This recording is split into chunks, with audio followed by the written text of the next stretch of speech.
1-866-405-8405. It's Animal Radio, celebrating our connection with our pets. Vlade, the world-famous Russian dog wizard, on the way. We have Dr. Debbie answering your medical questions right now. I believe we have Dennis on the phone. Hey, Dennis.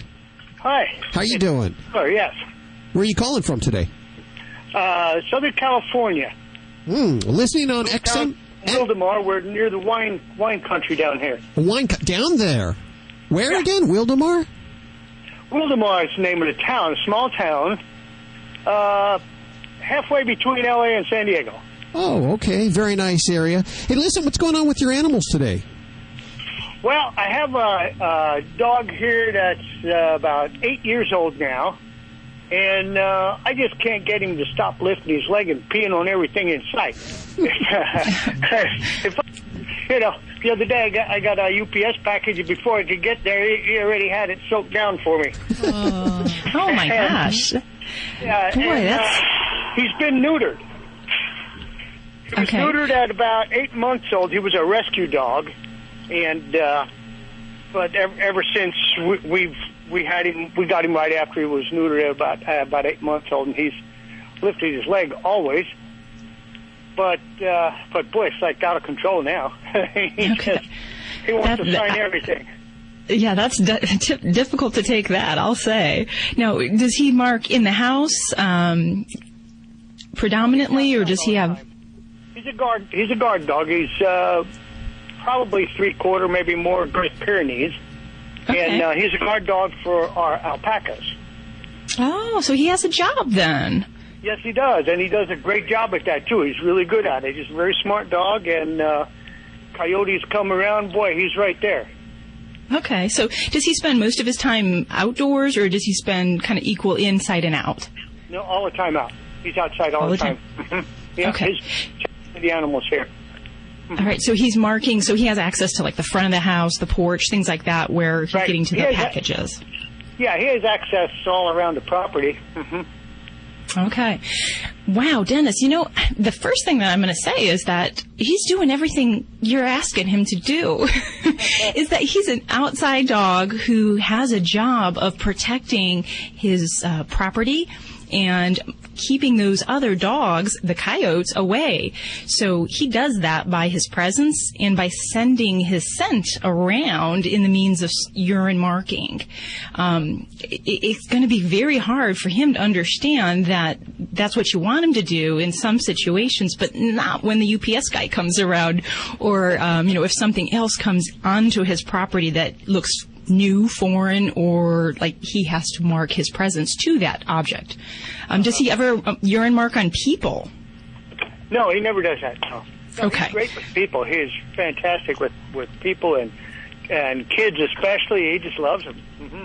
Mm-hmm. Yeah, but can you see the difficulty here is that this is exactly what he knows in his life, is that he has to kind of guard the property. And, I think that unless he's going to have a major change in his lifestyle, I don't know that we're going to be able to tell him, don't mark on this particular thing. Now, unless you have a certain area that we're going to completely make off limits, if that's a part of the home environment that he doesn't get around, the front porch, then there are ways where you can train him to not come near that. But if he's got free roam, then that's really tough. That's what I thought you might be telling me, but he does a good job at what he's supposed to be doing here, what he's hired for, right? Exactly. He's earning his keep with you. So, I'd tell the UPS guy to be a little bit more selective where he puts those boxes and tell him that your baby is taking care of the house and home and doing his job.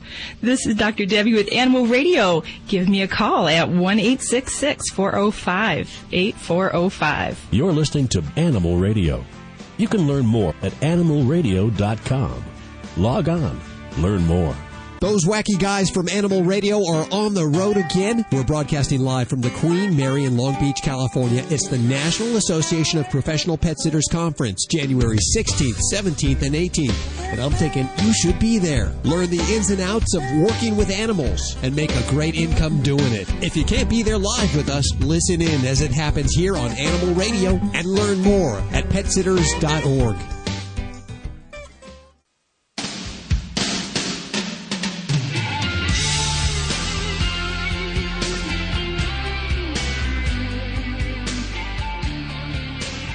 It's Animal Radio, 1-866-405-8405. Guido just handed me this. It'll raise a little bit of concern here. Apparently, there's an alarming trend of dog napping on the rise, and including Bichons. Now, they're a pretty small dog, aren't they there, Vladi? Yes, and they are the best when it comes to the temperament. I love them. They're smart dogs, huh? They're smart, yes. They're smart. Be smart. Get a Malamute. They're harder to steal. Is that what you have? Bigger. They're much bigger. Now, how big is your Malamute? Kodiak Bear, 125 pounds. God bless him. Wow. He is just, and he thinks he's a lap dog. Bobby, just don't take it personally, but if somebody would steal Malamute, he will bring it back along with the $1,000 back. Just get that dog back. Vlad is absolutely right, because Malamutes are, people think that they are stupid. They are not. Vlad, follow me on this. They are so smart, they get bored so easily. Yeah, especially if you they leave then them. turn in.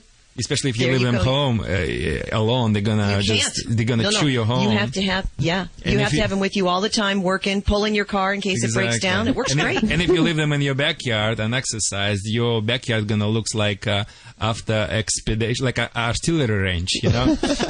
It will, because they excavate. Exactly, they want to excavate their way back to the Alaska or back to the Siberia. Is that where they come from? They are excellent diggers. Exactly. Let's go to the phones. I believe we have Kelly on the phone. Hi, Kelly. How are you doing? Good, thanks. How are you? Very good. Where are you calling from? Williamsburg, PA. Beautiful Williamsburg, PA. Vladi, have you ever been to Williamsburg? No, Kelly. I even heard that city exists. That's where they have the big recreation of what is it they have there?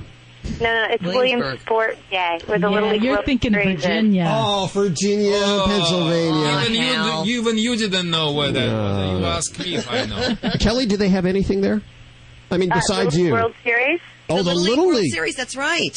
Well, you're on with Vlade, the world-famous Russian dog wizard. Hi, Kelly. You have a very nice voice. Thank you. Thank you. You speak without accent, not just like, I have a very strange accent, but it's okay. I just came from Michigan, moved to California. That's why I think I have a Michigan accent. Go ahead, Kelly. What's the problem you're dealing with? Well, we have a Jack Russell. Oh, okay. Another problem. Problem child.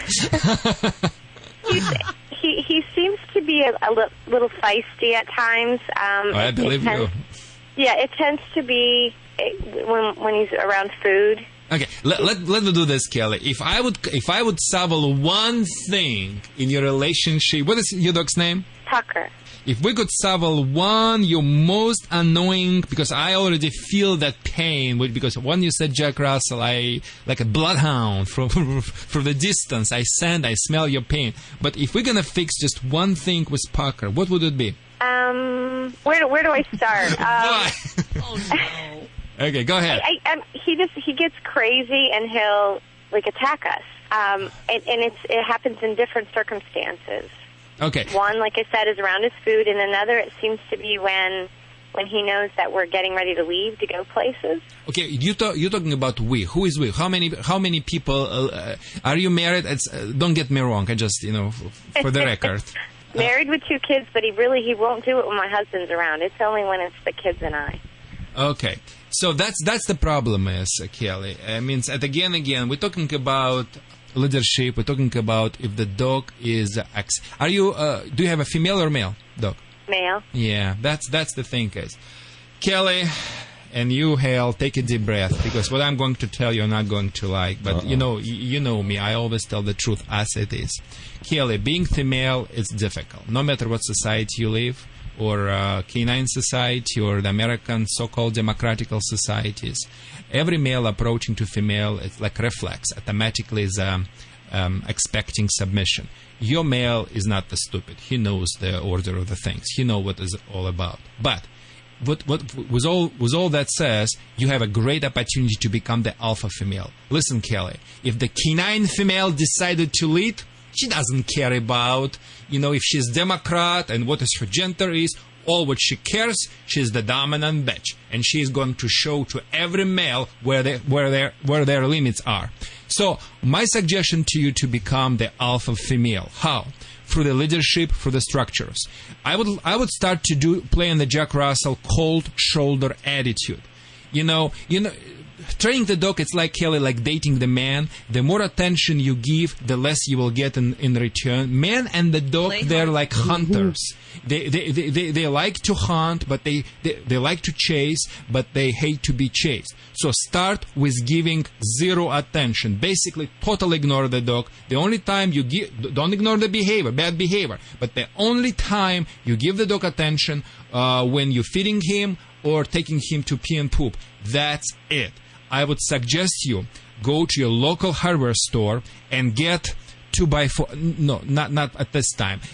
Get the cord, like a clothesline, like a rope. Yes, I want to get 6 or 8 feet because I don't want you playing the Russian roulette. I want you playing the Russian chess. You should never ever allow that dog to threatening or you or your kids or anyone, and you can very easy to manipulate him. You know what manipulation means? A successful wife learns how to do it eventually if she's successful. So basically you will need to manipulate him in the right behavior. In other words, cut the piece of the 8 foot of that you probably will buy in the 30 foot and attach that piece to the collar. You can get a little snap from the same hardware store like the leash has it, or just connect directly to the collar. And make sure that piece is hanging behind him, okay? So from this time, you will never touch that dog. You will never touch it by the skin, by the neck, by the body. You always will grab the rope. And make sure you grab the rope far from his teeth, okay? So if you need to tell him, just get off here or come over here or do something, I want you grab the rope first before you tell him anything, okay? So first thing in the morning, he's wearing it. And before he goes to the bed, you take it out. Now, focusing on the things when he's challenging you. Let's say he's challenging you when probably you dealing with the kids or at the cow. Probably he's a great dog unless he gets something what he wants. So maybe when you have a lunchtime or something like, yes, that's the time when he's challenging you, Kelly? Yes. Okay. So what you need to do proactively, what I would do if I were in your shoes, I would put him in the little crate before, because it's serious issue. I don't want anyone get bit in the crate, okay? And after deal with my kids, I deal with my lunch and such and such. But I'm not going to do it forever. What I'm going to do, I'm going to win the time. Why I need to win the time? I want to put you in the alpha position. So meanwhile, I would like you to go be enrolled in your local class or like dog training classes, or you can do yourself. Visit my website 911dogwizard.com, get DVD Obedience for Life, and start to implement some type of obedience training. So once you do obedience training, the dog will mind you more. So when he minds you more, from that time, if he would even approach, just think about barking or moving toward your table. When you're with the kids, you can sharply toss on the floor, pop can with the penis, make that noise, and startle him. But you cannot do it now because you are not ready. So start with the attitude, with the alpha attitude, like, a typical American girl has. I learned it in the hard way. Don't touch, don't harass, Very good. You did learn. Exactly. Just back off and start with the attitude at the structures. Never give any commands you cannot enforce. Always reinforce what you says. Always use the rope. Continue to the privileges, which means, don't allow him sleeping with you in your bed. Get him off the furniture, but always use the rope to get him off. And after do obedience training, and from that time you will be better off. Okay? Okay. 1-866-405-8405 to talk to any one of the Animal Radio Dream Team. Listen closely. Did you hear that? That's the sound of peace of mind. Peace of mind that comes in convenient, pre-measured packets of Safeguard Canine Dewormer. Just sprinkle the granules on your dog's food twice a year to protect him against the major types of canine intestinal worms. Monthly heartworm prevention programs alone are not enough. Find out how to get the upper hand on intestinal worm infections by visiting www.safeguardfordogs.com. Every once in a while, there comes along a special group of animal lovers that stands strongly in defense of the voiceless. Animal People is that newspaper for people who really care about the animals. Animal People is published 10 times yearly. The publisher is a nonprofit corporation dedicated to exposing the existence of cruelty to animals and to informing and educating you so that animal lovers worldwide can eliminate such cruelty. Your subscription is $24 a year and is 100% tax deductible. Get Animal People's fair and accurate investigative reporting from the industry watchdog. Visit our website at www.animalpeoplenews.org. That's www.animalpeoplenews.org to subscribe to the news for people who care about animals. Animal People. Subscribe today at www.animalpeoplenews.org.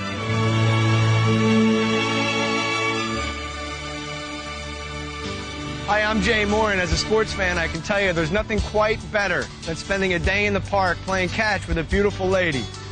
Like Shirley, my dog. Listen, adopt a pet. They are the most loyal companions you will ever have. Visit pets911.com or call 1-888-PETS911. Hooray! For more information, go to pets911.com. Proud to be a partner of Animal Radio. This portion of Animal Radio is brought to you by AFS, real food for real pets. Visit AFS online at animalfood.com. It's Animal Radio, 1-866-405-8405. Yes, we still have samples of AFS cat food and dog food. You learn more at animalfood.com. All you need to do is send us a self-addressed stamped envelope with 2 stamps. It's a 2-ouncer there. Is it a 2-ouncer or 1-ouncer? It needs 2 stamps, right? And send that to Post Office Box 197, Shandon, California, 93461. We'll put all that information at animalradio.com. They gave us so many free samples. We've just got to share them with you. And of course, Ladybug is like addicted to them, and they're perfectly healthy. I mean, they're awesome. She thinks they're treats. Yeah. Well, you got to lead her on to think that they're treats. And you know what? The cats like them too. Very good. Animalfood.com is where you can learn more about them. Dr. Debbie's answering our questions at 1-866-405-8405. Hi, Bob. How are you doing? Oh, not too bad. What's on your mind? My dog, 2 years old, lab mix. Around her tail she's been chewing on it, scratching and all that. She's got it raw with the hair missing. Okay. And I'm wondering is because of her food or what? Okay. And you said she's losing hair. Is that at like her rump area right in front of the tail? All around the tail. And all around the rump. tail. Like actually on the tail itself? No, well, not really just on the tail, but where the tail joins the body. Okay. In that vicinity. And is the rest of her fur okay? Any other patterns? No, that's the only bare spot she has. Okay. And how old is she? She's 2. 2 years old. Okay. Well, you're just getting into the fun quieting down years for Labradors. Oh, she's a lot of fun, yeah. She keeps me out of trouble. Well, I just laugh because I have 2 Labradors and one's perpetually a 2-year-old. So, but so with her having that itchiness, does it seem better, worse at any time of the year, or has it been kind of an ongoing issue? It just started like maybe 2 weeks ago, where she started, digging at it and scratching and chewing and all that. Okay. In that area on the kind of the rump right in front of the tail, that's a prime area for fleas and for flea dermatitis.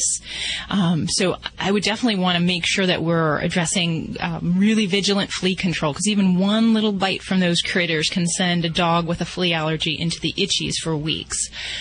So that would be one of the first things I'd want to make sure that we're doing a good flea program with shampoos. There's different topical meds.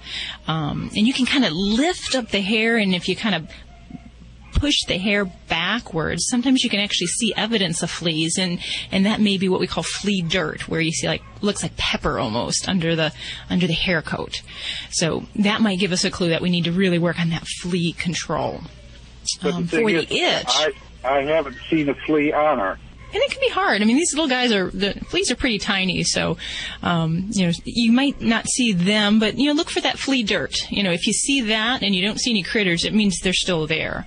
Now, outside of fleas, there's a lot of other things we could be looking at. And Labradors are a dog that we see a lot of problems with allergies and skin-related problems of all sorts. So anything from yeast infection in Labradors is very common, but allergies where they're just having almost like a hypersensitivity, where they're scratching, they're itching. It tends to be in more than just one area. So I would want to make sure that we're looking at that area. If we see any kind of redness, any kind of crusting, anything yellow, then we really want to make sure we get a sample of that, because sometimes we'll add in antibiotics and yeast medicine, things along those lines if there's an infection. For itching, for mild itching, for allergies, I'm a fan of using, antihistamines. And you'd want to, talk to your veterinarian about the right dosage and so forth. But that would be something like doggy Benadryl. Even other medicines like Atarax, which I believe people take sometimes. Those can be useful for helping to control the itch. And then ultimately, we might even look at her diet. It's a little less common to have just an all-of-a-sudden problem with a food allergy. But for some dogs, and Labradors are a breed, we can see food allergies where it's things that they eat that actually cause their skin to itch. And it seems kind of crazy, but that is the case in dogs.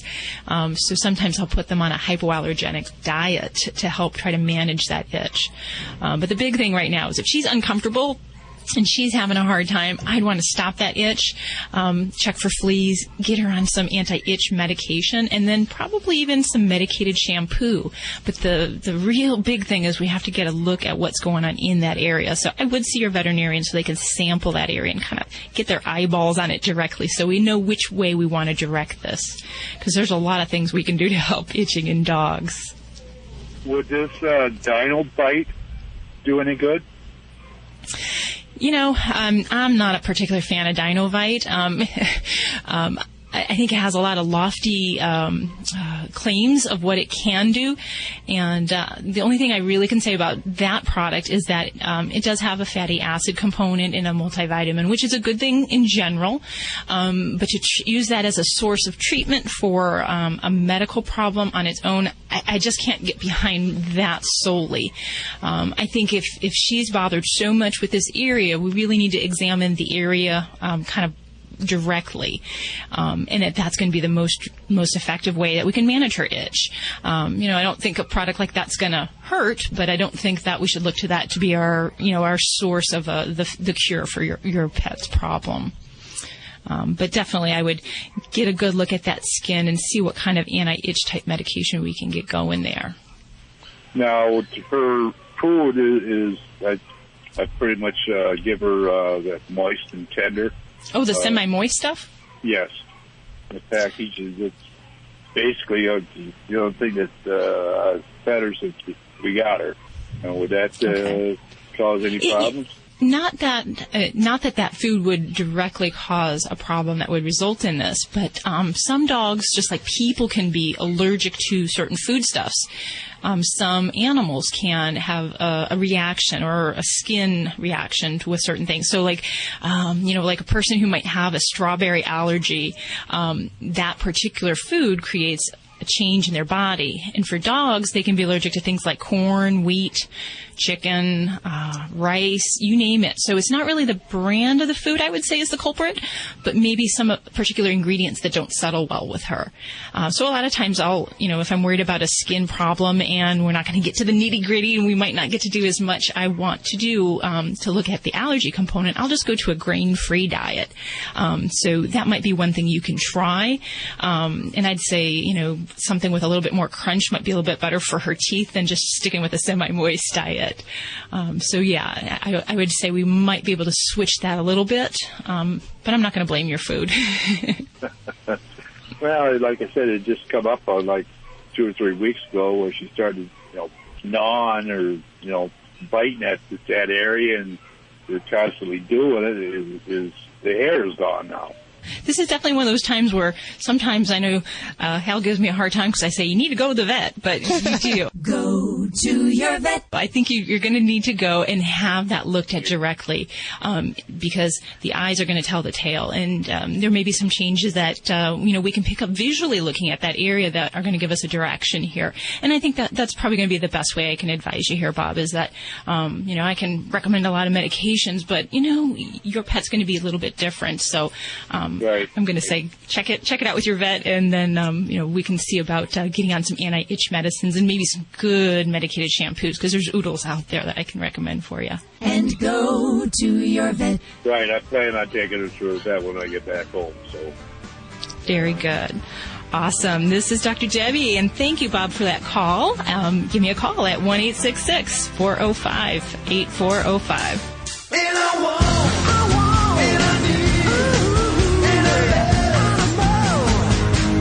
Hey there, animal lovers. Vinny Penn, your party animal on Animal Radio. On a recent installment, I told you guys about the beloved family dog, Cruiser. We had several pets in my house growing up. Cruiser probably is the one on the biggest pedestal. He was a mini schnauzer. Yes, all you guys out there with German shepherds and beautiful labs and Rottweilers are thinking, wow, Vinny Penn had a mini schnauzer. But I'll tell you, he was awfully cool, even though what I'm about to tell you might make you question that even more. Nonetheless, told you about Cruiser recently. And ironically enough, right after that installment, moving a few boxes around in the house that we grew up in that my sister had since bought from my parents. And she kept Cruiser's chew toys, which I think is a bit over the top. I don't know, nasty, dust bunny riddled chew toys. All masticated with big holes in them. Maybe some dog lovers out there who've lost their dog, you keep such things. I believe there are certain things worth keeping, like the collar with the, especially if you have the name on it and whatnot. The chew toy is a little over the top. But then again, my sister puts the rat in pack rat, so maybe that's the reason. Nonetheless, what we also found in another box, or what I found, what I used to call Cruiser's Liberace sweater. Yes. Liberace, for those of you who don't know, was a rather flamboyant, outrageously dressed pianist. This sweater just screamed. Well, it begs the question. This is the point of this week's party animal. This is what leads to the question. I think my mother thought Cruiser was gay. It's the only thing that I could come up with. My mother has since passed away, so I can't ask her. But when I found Cruiser's Liberace sweater, I thought, why did she buy this for him? It's not remotely masculine. The design, Cruiser's boy. Did my mother think Cruiser was a gay dog? And does that exist? Is there such a thing as gay dogs and gay cats? I gotta say no. I watched Cruiser frolic with other dogs. He really didn't treat the boy. Well, there was that one friend of mine who had a dog named Thor, and Cruiser used to mount him. But don't they just mount, boy or girl? Look, it's not going to change my feelings about Cruiser if I were to now discover, hey, I had a gay mini schnauzer. It's not going to change. I'm not going to go home and tear up that picture of the two of us on the beach that I hold so dear. But has there ever been any scientific studies? Have we determined if animals are capable of this? Or all I know at the end of the day is gay or straight, Cruiser, I love you, I miss you. But I got to say, I would prefer if Mom just bought you my owner went to Florida and all I got was this stupid doggy T-shirt. Vinny Penn, party animal, Animal Radio.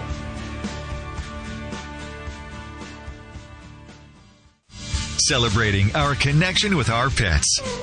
From all across the globe, this is Animal Radio. And here are your hosts, Hal Abrams and Judy Francis. And your dream team of experts will all be out live at the Queen Mary as we broadcast for the NAPS conference, the National Association of Professional Pet Sitters. A lot of people unemployed right now. Hey, if you're thinking of looking for a new career, this might be, you might want to check this out if you're in the LA area. All the information at, that is such a cool ringtone. Sorry about that. All the information at petsitters.org. And, of course, we'll have information at animalradio.com about our broadcast. We hope you can join us. If you can't, you can hear it right here Still looking for strange names, strange and unusual animal names. We have a list. We started this a couple of weeks ago. My favorite still, felony, warrant, and trespass for a litter of 3. I like that very much. We want to hear your names at 1-866-405-8405. Ladybug the Stunt Chihuahua, if you heard last week, is not even a Chihuahua. Oh, no. What are we going to call her? You know what? We've been discussing this the whole week.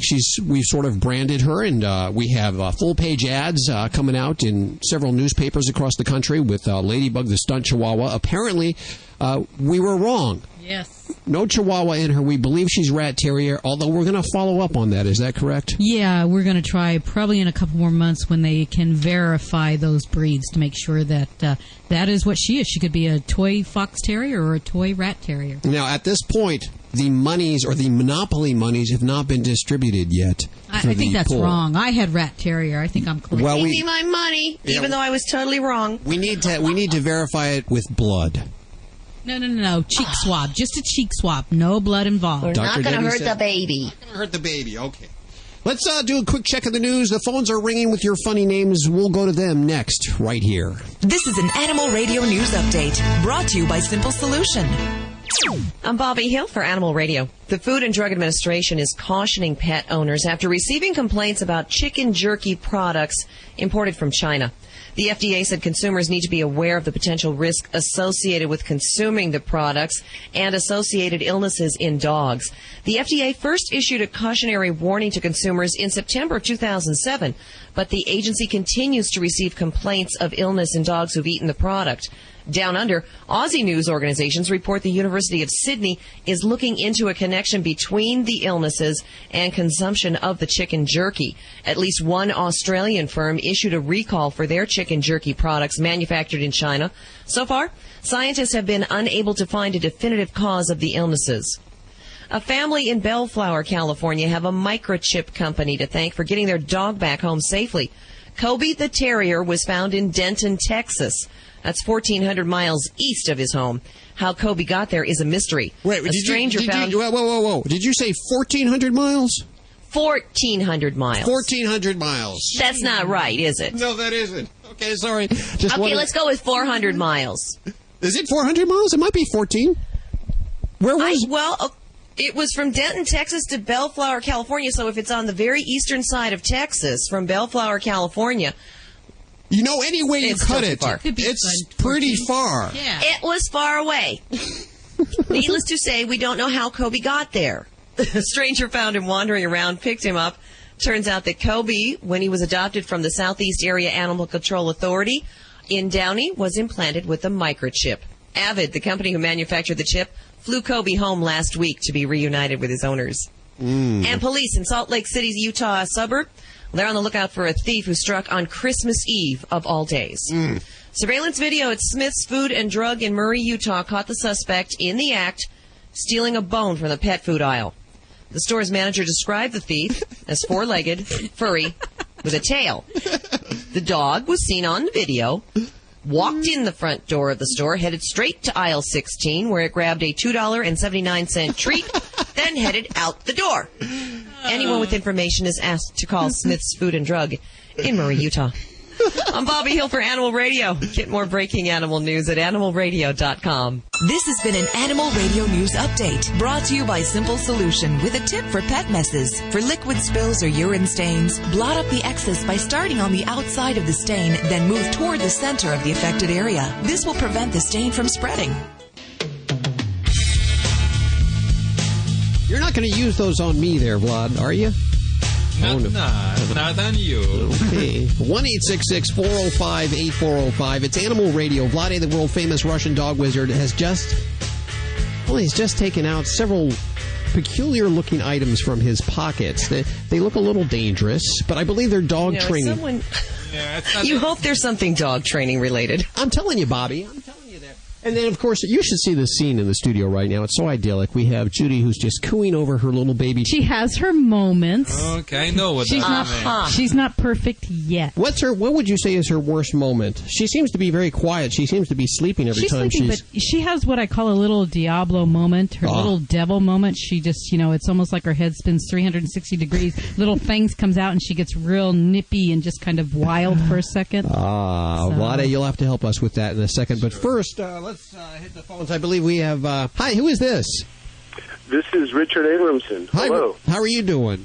I'm doing very well. Thank you for taking my call. Where are you calling from today? I'm calling from Michigan. Oh, wow. A streak on Michigan calls. How strange and bizarre.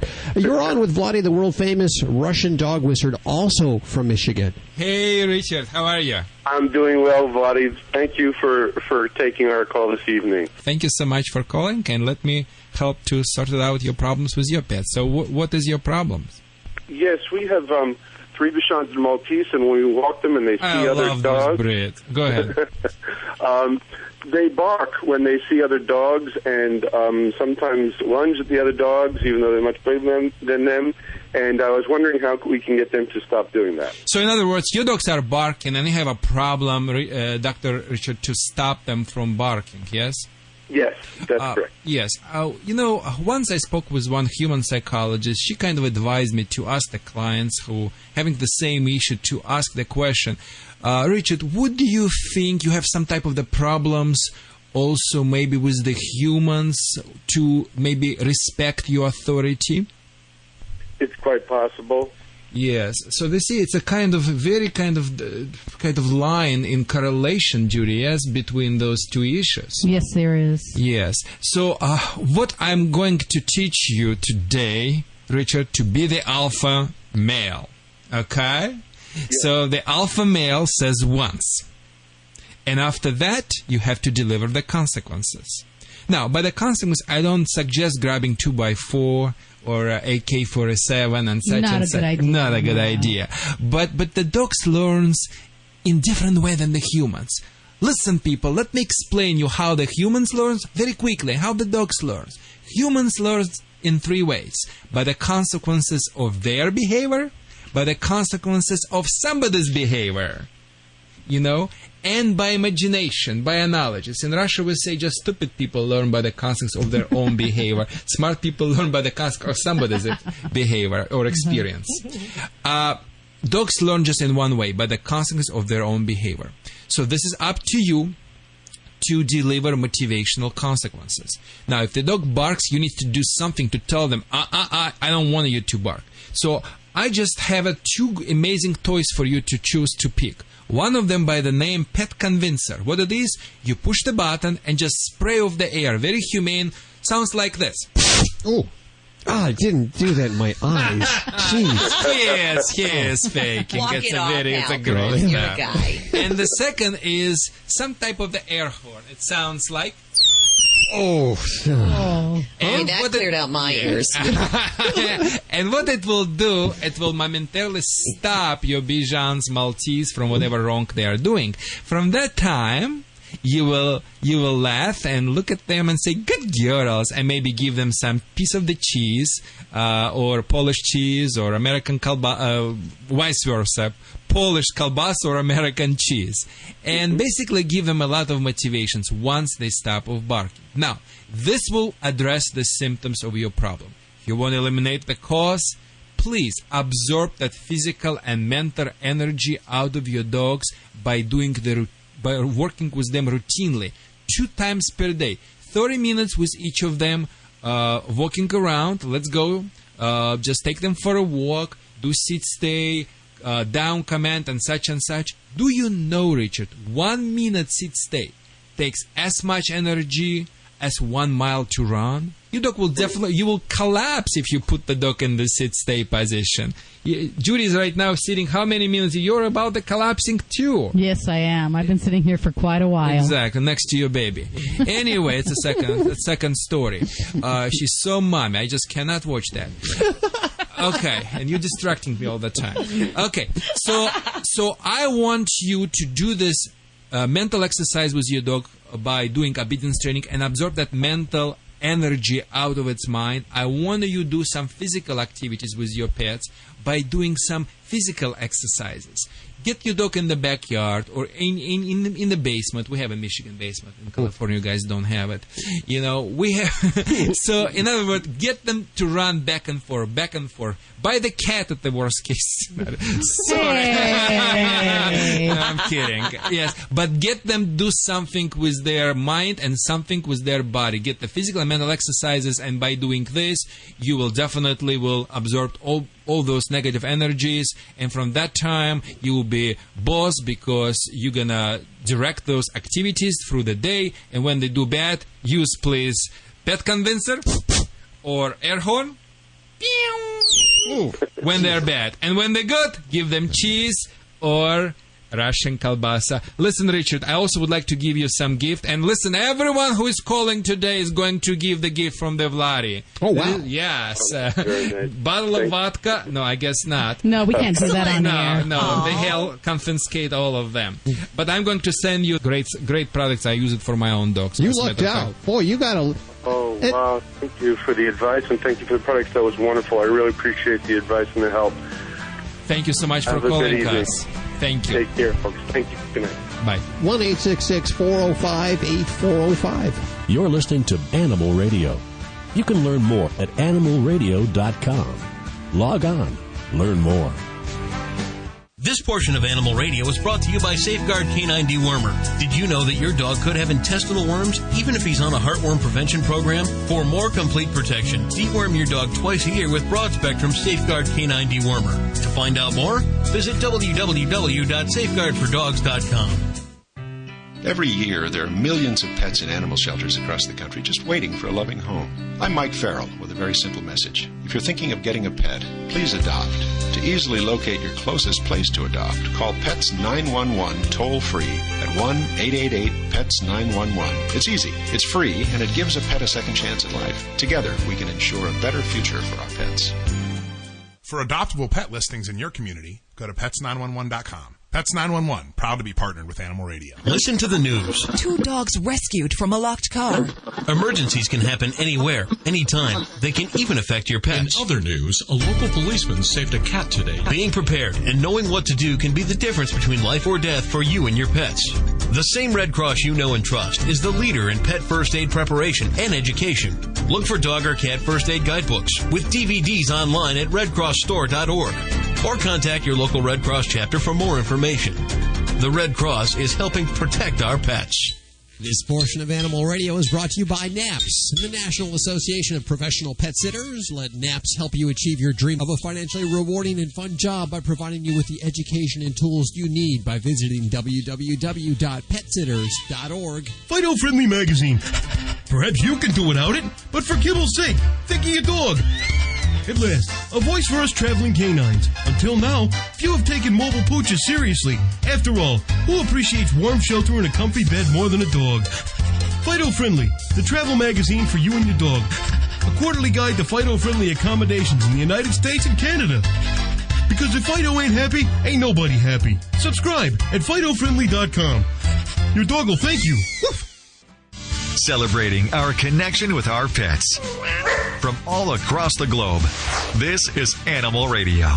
And here are your hosts, Hal Abrams and Judy Francis. And don't forget your dream team of experts. Vlade, the world-famous Russian dog wizard, to answer your dog behavior questions. Dr. Debbie, always on standby to answer all those medical questions you might have. 1-866-405-8405. Vinny is around the corner. Bobby with news. What do you got coming up in the news, Bobby? You know what, Hal? The new year means a lot of new things, and in California, it means new laws specifically for pet stores. Ooh. I'll tell you all about it coming up in the news. Also, still taking your strange names for your animals. We actually started this list a couple of weeks back, and we're still getting calls about this. My favorite still, Bon Jovi, as my favorite unusual name. 1-866-405-8405. Hi, who's this? Hi, this is Tricia. Hi, Tricia. How you doing? I'm fine. How are you? Very good. Where are you calling from today? Raleigh, North Carolina. Raleigh, North Carolina. Are you listening on XM? Yes, I am. Very good. Well, thank you so much for listening. Oh, thank you. So, I enjoy you guys. Oh, well, thank you so much. So tell us, we've heard some weird names today.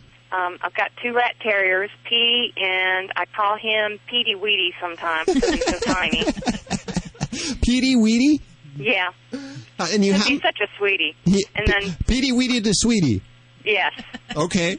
And then Chloe is sometimes I refer to her as Clobo. Clobo. Well, now we're very fond of rat terriers. We just found out that the studio Stunt Chihuahua has no Chihuahua whatsoever in her, and that in fact she's rat terrier. She is. Oh, that's great. Yes. I came across Petey first 4 years ago. I got him as a puppy, and I would never trade in. If I had known a rat terrier was as loving and loyal, I mean, all dogs are loving and loyal, but there's just something about the personality of the rat terrier that just, there's no substitute. They get kind of a bad rap, don't they? They do. They're kind of, they can be kind of funny looking, but they both have been a huge blessing. How much do they weigh? Petey is a little under 7 pounds, and Chloe is 7 pounds. Wow. Ladybug's pushing, what, 5? Ladybug's around 4 pounds, but she's only 5 months old. She's young yet. They're a great size, and they travel well. How old is Petey Weedy? He is 4. 4 years old. Okay. Wow. Okay, well, now let's see. I know, Judy, you wouldn't have gone out and actually looked for a rat terrier. No. You actually got Ladybug under the guise of it being a Chihuahua, but now you're totally head over heels, right? I'm hooked on the breed. I'm a rat terrier girl now. There you go. Okay, well, Tricia, hold on a second. I think we have a rat terrier toy somewhere. They'll have to share, though, okay? Hold on for 1 second, and thanks for listening to Animal Radio. Thank you. Take care. Dogs or cats, horse or emu, animals are people too. Veterinarians at Oklahoma State University had a tough case. A horse who had been bitten on the head by a rattlesnake. After treating the 16-month-old filly, the swelling went down, but an area of flesh the size of a dinner plate began sloughing off, deepening the wound nearly to the bone. The horse's owner suggested something she'd heard of used only on humans, maggot therapy. Yuck. The open-minded vets knew they needed to try something quick, although this was a first for them. They ordered 4,500 maggots from a California company who shipped them overnight. The maggots ate the rotting horse flesh, and the filly went home in just a few days without the maggots. I'm Britt Savage for Animal Radio. Animals are people too. Animal Radio. Those wacky guys from Animal Radio are on the road again. We're broadcasting live from the Queen Mary in Long Beach, California. It's the National Association of Professional Pet Sitters Conference, January 16th, 17th, and 18th. And I'm thinking you should be there. Learn the ins and outs of working with animals and make a great income doing it. If you can't be there live with us, listen in as it happens here on Animal Radio and learn more at petsitters.org. You're listening to Animal Radio. You can learn more about today's guest at animalradio.com. Log on. Learn more. Hey, this is Brian DeTillo. I play Lucas Roberts on Days of Our Lives, and you're listening to Animal Radio. And please don't forget to have your pet spayed or neutered. Woo! That's my favorite saying from Bob Barker, by the way.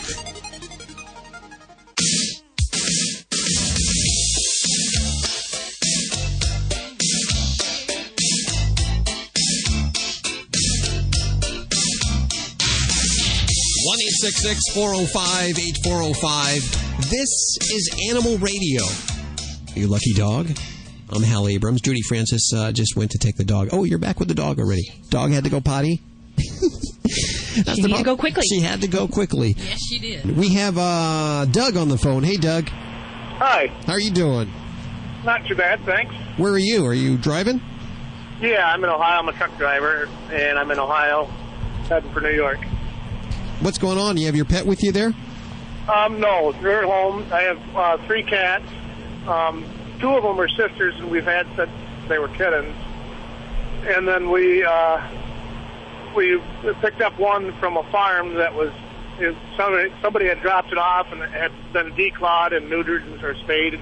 Oh. They're all 3 females. We had the 2 sisters for about 2 years probably before we got the 3rd one. And the one we picked up fights with the dominant sister. and we're trying to figure out if there's a way to get them to get along better. So let me get this straight. One's fighting with the feral one is fighting with the ones that have lived there for a while. Yeah. Would it be better if I use their names? Would I help you? Sure, yeah.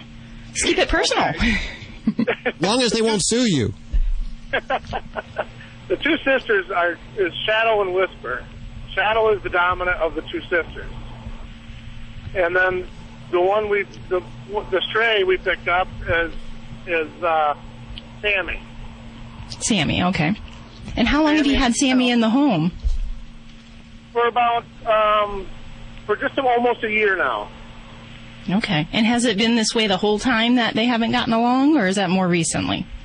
No, Shadow is she doesn't like anybody. Except for her sister. And she doesn't even like people. My wife and I she gets along with us, but she doesn't get along with our children. And she's, I wouldn't say aggressive, but she's just a bad temperament. Okay. So what does she do to Sammy as far as when you say she's aggressive? Is there actually blood drawn? Have they gotten into fights? No, they haven't fought yet, but she hisses and growls, and she's definitely, Sammy will go, want to play or looks to me like she'd want to try and make up with her or, and just get along, and Shadow will have nothing to do with it. Okay. And she's just hissing and she'll either run, if she can't run, then she'll fight. But, okay. They'll squat at each other or something, but then that'd be it. Okay. Well, I guess the best way that I can kind of describe the situation you're in right now is it kind of reminds me of my college years, and we had an apartment of 4 girls, and we were all kind of thrown together. And some of us got along, some of us didn't. And there was very little you could do to make me get along with my one roommate. And, just like that, cats have personalities, and strong personalities at that. So sometimes we can't always expect every kitty to get along and play nice together.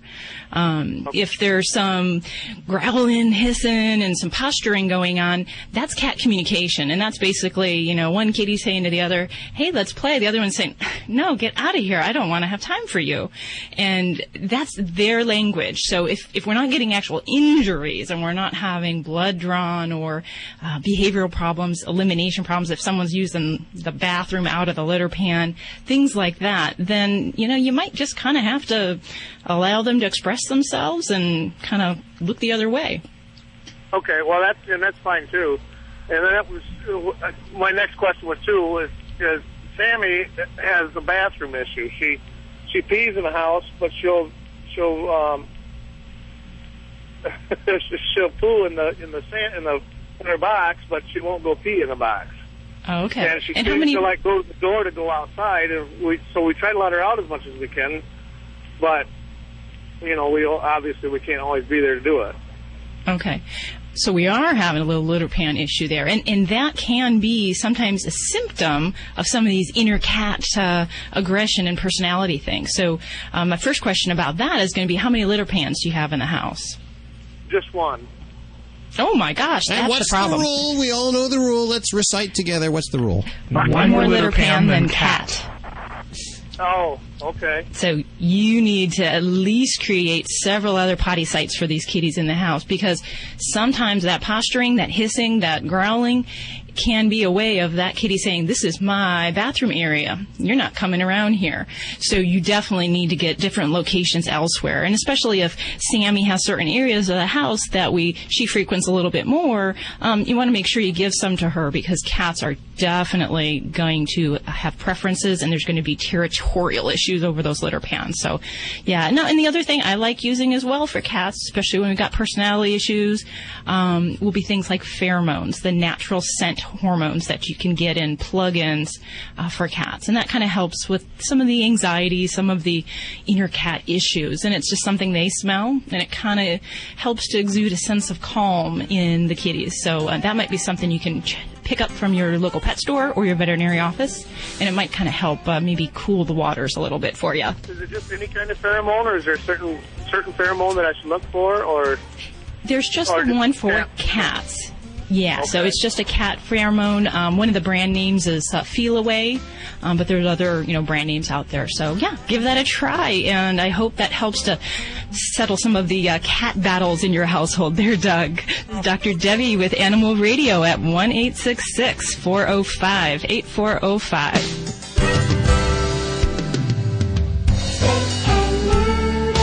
Always adopt, don't declaw. This is Animal Radio Network. Celebrating our connection with our pets. From all across the globe, this is Animal Radio. And here are your hosts, Hal Abrams and Judy Francis. Your dream team of experts. Now, Vlade, the world-famous Russian dog wizard, I know he's a little low on funds now. The economy's hitting us all. Mm-hmm. But did he just try to charge you a toll going into the bathroom? No, seriously, because earlier this morning, he came in, he tried to sell me a ShamWow. Like 12 ShamWows. Uh-oh. Marked up from the price on TV, I might add. Things are tough all over. And I hope that, you see on the news, you see on the headlines, people that are giving up their pets because they can't afford them anymore. Now, in my personal life, I couldn't do that. They're family, and they will always get the better food and the better bed. Yeah, I'd get rid of the husband and the kids Get rid first. of the family you really don't need first. We have Dave on the phone. Hey, Dave, how you doing? All right, doing a little bit of copping. Are you? Trying to. Where are you calling from? Ohio. You are on with Dr. Debbie. Yeah, the question I had, first of all, this cat a year ago, I felt sorry for him, and he's a big cat, and so I, started feeding him. Now I got a hole in my garage door, and he's living like a king, And what I did was, because we're truck drivers, we're gone 3.5 days, home 3.5, but I put a heated bed. I bought it at a PetSmart or whatever. Is that good for those cats, or do they get too hot, or what? Well, generally, they're a pretty good product, and the only problem I'd have is that if it's unattended and you're away for periods of time, that's definitely a fire risk for your own house and home. And even if you have that vacancy sign up for the stray cats, I'd want to make sure you're safe, for your own home. Yeah. Now, how cold does it get in your area? Well, it gets in Ohio, Cleveland area. I mean, it gets down to 0 once in a while, but our garage, nothing freezes in the garage. But my wife thought, well, he's probably cold, and it's like he's a cat, Well, and if he's an outdoor cat, they do tend to get more acclimated. But I would definitely be a bit opposed to maybe some of these electrical heat sources if you're not around. I would make sure that you do have a nice, maybe ample bedding, as long as there's no, wind coming in and he's inside the garage. You're providing a lot of shelter in that way, and I wouldn't feel bad in the least, because it's certainly preferable to being out in the snow and trying to fend for himself out there. But yeah, so you think I should unplug it, you mean? Because it's one of those things you buy, it's plastic, it's oval, and you put it between stuff. See, I'm insulated. My garage is attached, insulated drywall garage. Okay. So it's not like it gets down. Stuff won't freeze in it. Sounds better than my house. Can I live in your garage? Yeah, it sounds like that's a better deal than most people have. So I would, if you're home, I'd say, yeah, go ahead and use that electrical bed. I think that's a great thing, but I really wouldn't use any kind of electrical appliance if you're not around, and that includes space heaters, any type of electrical heating pads. Only if you're around. Got to be safety first. Now, what I'm talking? You know what I'm talking about, right? Oh, I totally know what you're talking about. Has your wife said, let's let the cat in bed? Let's let the... No. She hasn't done that yet. Well, last year when I got it, I thought it was pregnant. I took it to the vet, gave it shots, and she started laughing. And here, it wasn't pregnant. It was male, and it was sick. So it's one of them deals. I mean, I never had a cat. They grow on you. We used to have a Sheltie for years, and we had to put it down, so we didn't get no more. And then this cat come around, and I felt sorry for him. Cut a hole in my garage door, fixed that up, and that cat's got it made. You're the kind of Animal Radio listeners we love. And more cats are out there, and there's a vibe that comes off of people like you, because I know I have that vibe, and animals will find their way to you. So you'll see another cat show up sometime. Yeah. Oh, I seen another one out there today, but it's like, I can't be feeding all of them, Kitty's got it good, and you're doing a great thing, Dave, taking care of stray cat, because, if all of us did just a little bit of that, we could really help some of these stray pets and have a better life. Good for you. This is Dr. Debbie with Animal Radio at 1-866-405-8405. You're listening to Animal Radio. You can learn more at animalradio.com. Log on. Learn more. Hi, this is Emmylou Harris on Animal Radio. Please spay and neuter your pet. Celebrating our connection with our pets. From all across the globe, this is Animal Radio. And here are your hosts, Hal Abrams and Judy Francis. Are you coloring your hair, Vlade? Doing something with your hair? You need to know, are you working for KGB or FBI? I just want to make sure I'm not going insane. Right. It looks good. It really does. Thank you so much. Highlights, maybe? I was expecting that compliment from the Judy, not from you. Yeah, okay. You can't say highlights. Highlights paint a different picture than coloring your hair. Hey, while we're on the subject, though, Doc, I wanted to ask you a question. About your Chihuahua? About my Chihuahua. Yeah, she's mainly white. She's nuts. And she's not. She has black spots. But I'm noticing her bottom, it's getting black spots on her bottom. It's like her skin pigmentation. She's all of a sudden developing all these little spots on her bottom. Yep. Bad disease. Oh, bad disease. No. Yeah, I'm kidding. No, it's normal. It's normal. We see that a lot in the white-coated dogs. Where the color just kind of comes through. It's just their pigment. The hair just chose not to change that color, but her skin sure is that color.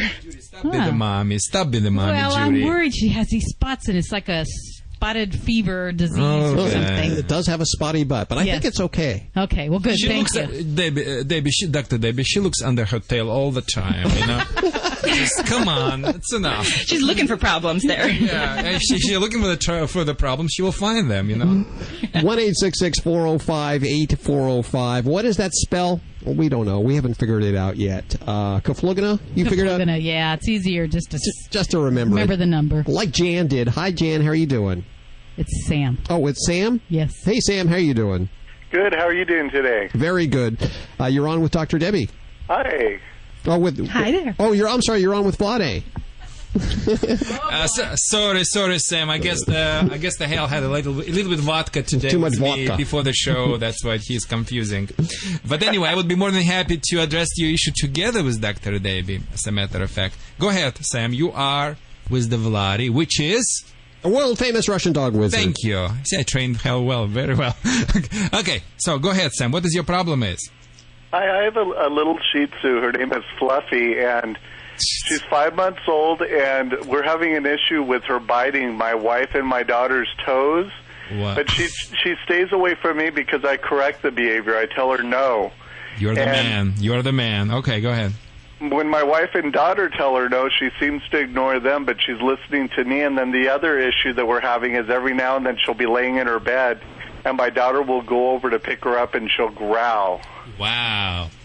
Okay, so anyway, we have a typical situation which I'm dealing on my daily basis, and this is your problem, Sam, your dog's behavior problem is not the unique. So let me tell you, first of all, what is the root cause of this problem? And root cause of this problem is your pet, or what your pet wants to know, if your wife or your daughter dominant over them, over her, or she dominant over them. That's what very important for the Fluffy to know. Okay. And how to deal with this type of the problem. Number one, what I would do, I would suggest to your wife, spend a little bit more time on obedience training. Basically, simply put the collar and leash and do simple movements like let's go, sit, stay, calm down, this type of the thing. Because by doing obedience training, you are addressing two issues simultaneously. Number one, you are establishing your authority, not your authority, your wife's authority and your child's authority Of course, child needs to work under supervision of the parents. Parents needs to work first. And number two, you're establishing language to communicate. So after that, if you say something, you have more meaning to your pet. So if your wife and your daughter would work a little bit with the pet, the dog definitely would stop growling at them. Now, you talk, and that would be addressing the cause of this problem, and because the cause is equality. You have a problem among the equals. Some equals do not take authority from another equals. That's so important for everyone who is listening right now, us to understand. People all over the hell looking for the quick fix to their long-term problems. People in this country needs to come to the real issue, and the real issue is a relationship. Or you'll be the boss to your dog, or your world will never change. Now, from that, if she goes and wants to bite the toes, your wife or your child, correct it. How? Use the pop can with the penis, drop on the floor, make the noise, startle it. Up, just like that. She stops, say, good girl, good boy, and that's it. Listen, Sam, I would like to send to you some little gift by the company OxyFresh. I'm not sure if you are cleaning, and the doctor Debbie will confirm how it's important to cleaning the pet's teeth, and it's a very important, and I'm going to send you the that's a pretty nice package. I thought you were going to give that to me. You're going to actually give it to him, huh? Yes, we can clean your teeth later on. So it's a great good company. Dental care. Yes, by company OxyFresh, and it's oral hydrogen solution, not just the toothpaste. You can also add it to the dog's water. The dog gonna drink it, have no taste, no chemicals. Will have a wonderful flora in the stomach and wonderful flora in the mouth. Oh, you made out, Sam. Thank you very much. So we're going to put you on hold. Give us your address so we could ship it to you. Can I ask one more question? Thank you. Go ahead, Sam. If for some reason, the pop can doesn't work, they sell a product called Bitter Apple. Is it okay to get that and spray it and put it on your toes and with the dog? No, that's not good. Listen, Sam, you have to listen to me. Whatever I say works. And if it doesn't work, it means you're just giving to your fluffy $2 ticket for a speed violation. Be more assertive in your life. Be the man, be the alpha male, and your wife needs to learn to be alpha female. Okay? So drop it on the floor and make the strong sound. Boom! Just like that. Surprise it. It's gonna work, I promise you. That thing which you just mentioned, it will never work. Okay. And if I can interject one thing about Shih Tzus, this whole problem sometimes gets into that vicious cycle that Vlade has mentioned. And Shih Tzus, sometimes I see at my office, they can have the biggest dominance problems. Little dogs with very big attitude. So you really need to take his advice. Jump on this now, because a lot of times it becomes a heartache when they get a lot older and they've established these patterns and they just don't become the pet that you remember. Thank you, Dr. Debbie. I'm not racist or breedist or, but you know what? I got to tell you, the Shih Tzu have a problem. They do have a problem, and with the Shih Tzu, early see, early deal. That's important. Thank you so much for calling us. 1-866-405-8405. It's the Animal Radio Dream Team. You're listening to Animal Radio. You can learn more at animalradio.com. Log on. Learn more. Dogs or cats, horse or emu, animals are people too. An adventurous little cat took a little walk and apparently made his way from Phoenix to Iowa. After 5 months, Megan Rowley was sure she'd never see her beloved cat Austin again. Imagine her surprise when she got a call from 1,500 miles away saying they found her traveling tabby. And how they found him was even stranger. In Iowa, Nancy Cook was making a deposit at a bank drive-thru when a cat jumped right into her car through the open window.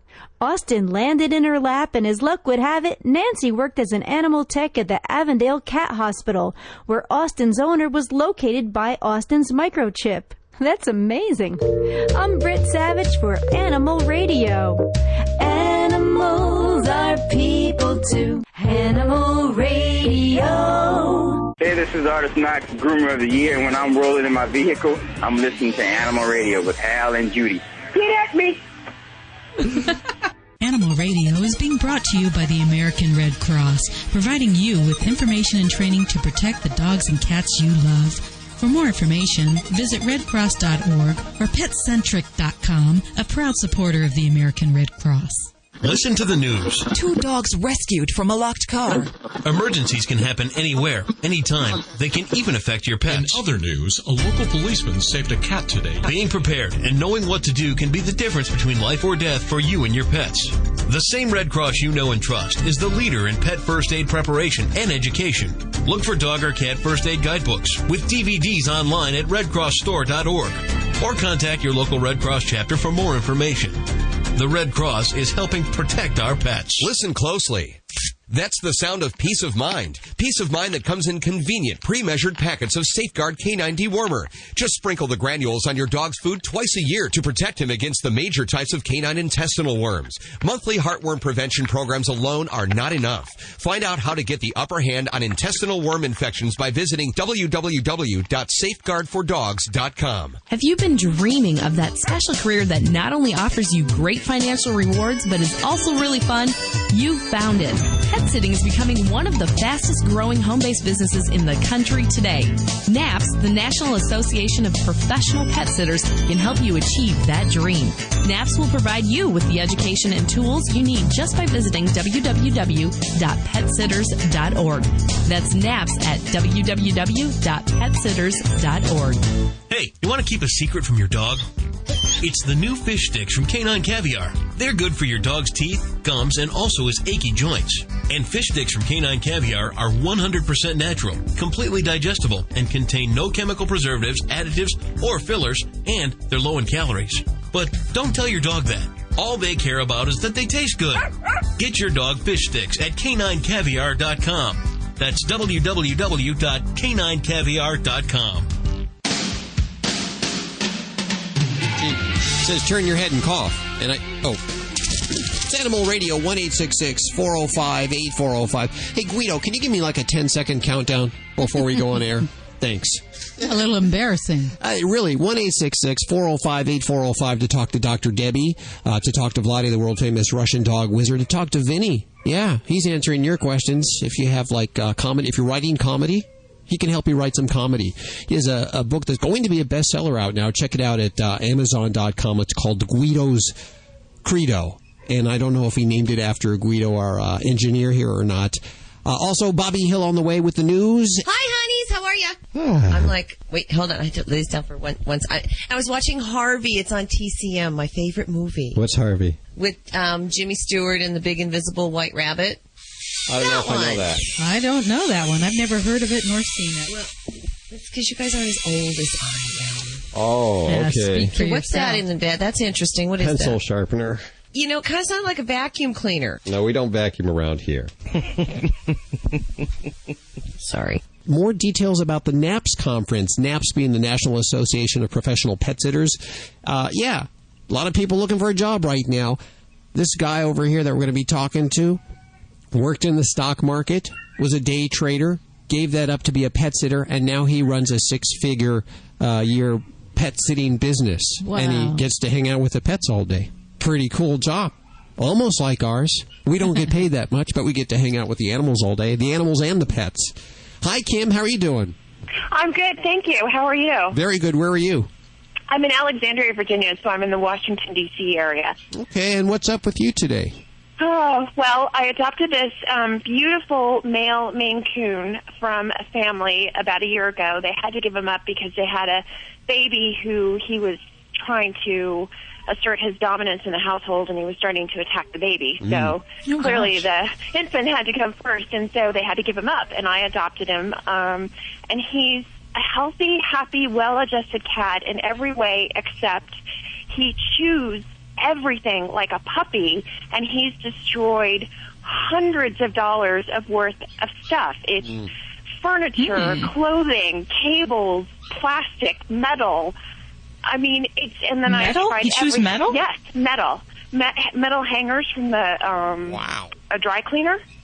Wow. I mean, it's like I don't know what's going on with him. I'm this close to calling a pet psychic or something because I cannot figure it out. And I've used that's one avenue. the bitter chew spray didn't work. Tinfoil didn't work. Pepper paste from the Indian curry, the hot pepper paste, that didn't work. Now we're talking about a cat here. I just want to make sure. Okay. He's a Maine Coon, and I asked his vet, and the vet said, well, the breed, they tend to be kind of mouthy. And I said, well, that doesn't really help me. Because you walk in with your clothes all chewed up. Yeah, I mean, it's incredible. He's destroyed all kinds of stuff. And I don't know what to do about it because I'm worried about him getting hurt. I had left a wood coat hanger, one of the thick, nicer kind, and he chewed up one whole end of it and had little splinters in his mouth. Oh, yeah. I was just going to ask you if he's been eating any of these things, if he actually chews for the purpose of ingesting it? Nope. It's strictly, it's like somebody chewing gum. He's just chewing on it, like teething. Okay. So, well, and I would say that... Suggestions? Yeah, and I would say that when your vet said that, some cats have a higher, like an oral need to chew, that is true. And does your kitty stay inside or go outside? He's 100% indoor, and I work very long hours. But, I mean, he sleeps most of the day. And, again, he's, personality-wise and temperament, he's very well adjusted. He's also really spoiled. I don't know if I'm enabling bad behaviors, probably. Yeah. But, for an indoor kitty, and especially if you are working long hours, then some of this type of behavior, for cats to chew, we're not, you don't hear about this a lot, but some cats do this just like dogs do, kind of as a soothing, kind of a, gives them some kind of sense of calm. So, there may be that kind of oral need to chew on things, and it may just be he's bored. So part of my prescription for you is going to be, we're going to need to really set up some established activity and play sessions for him. And for a cat that we're fighting something like this, I would prescribe at least 3 to 4 play sessions a day where we are doing something active, cat dancer toys, kind of things where we make him jump and run around or, chase you around the house, things like that, because we have to get his level of activity up. A tired pet is one that's less likely to have some behavioral problems. And it's kind of hard to make a cat run on a treadmill, but that's the basic thing. We got to get him something else to do and something else to focus on during his day. Some ways that we can do that when you're not around and try to help kind of feed that need to chew is to give him things that make him work for a treat. So rather than just kind of put food out for him, I would, kind of make it a little bit more challenging for him. They do have certain like Kong toys, certain kind of rubberized toys where there's food inside and you can hide treats and hide food in there. We want to make it kind of almost like a little Rubik's Cube kind of puzzle where we have to kind of stimulate his mind and his activity in order to get some food items. And then there are some places we can redirect this, like the kitty grass that you can grow. I would say, I would line your sills with it and grow it for this boy because, if he likes to chew on things, that's something we can direct him to. And then there's some of the safer things like paper bags, those would be a good alternative, not as likely to be damaging, but where you can provide that for him to hide in, play in. And if he chews on a paper bag, no big deal. Okay. And then the problem is, I'm sorry, I was going to say part of the problem is he is unusually intelligent. I've grown up with lots of pets, cats, dogs, bunnies, turtles, you name it. And I've never had a pet in my whole life that is highly intelligent as Cosmo, and that's part of the problem is he's constantly outsmarting me. I think I've managed to set up sort of a process where I've got the advantage and he's not going to destroy anything, and he's so bright. He figures out a way to get what he wants. He's very resourceful. And I think maybe that's part of his boredom is because he is unusually bright for any pet that I've ever had. So I keep the TV on and I try to stimulate his brain as much as I can, but I think I don't know. The chewing is killing me. And I think that definitely sounds, if that's his personality, it is. It's kind of like having a kid in a class below their ability and their level. There's just nothing to do, so they may get bored and kind of start up trouble in class. So, and definitely, work on, getting him active, getting those substitute treats out. And, I've even had a cat or two that I've trained to rawhide chews. How do you get them to do that? Because I got him some rawhide treats and he could care less. He wasn't remotely interested. And then he got my shoes and tore those apart. Yeah. First, I take the rawhide and I soak part of it in water, just so it kind of gets kind of mushy and slimy, and then offer that as an alternative for the chewing behavior. And you can't, every cat won't go to it, but if he likes chewing on wood and metal, hopefully that will be an acceptable alternative. And it might be, he is so smart that we might have to make really fun games for him as ways to find food and treats in the house. So that might be something to really kind of think about what might work in your home situation, where you can kind of give him some little surprises, and you got to mix it up because cats will figure it out, and you got to keep it fresh all the time. Oh, this is a lot of work. Oh my God. That's what everybody always says with these. But isn't it worth it? They are worth it. I just, I had a wonderful Maine Coon that I had adopted before, and he was a senior cat, and so he, of course, was very mellow and sedate, and this is a very feisty, incredibly bright, active, young Maine Coon, and it's just, it's like having a kid around. An active kid. Oh, we had one of those cats here in the studio. Wait till they're about 4 or 5. They finally mellow out. It takes a while. Seasoned? Yeah. Okay. Well, thanks for calling today. Thank you. Thank you for the advice. I will give the rawhide and the other planned activities a try and see how it goes. 1-866-405-8405. You're listening to Animal Radio. You can learn more at animalradio.com. Log on. Learn more.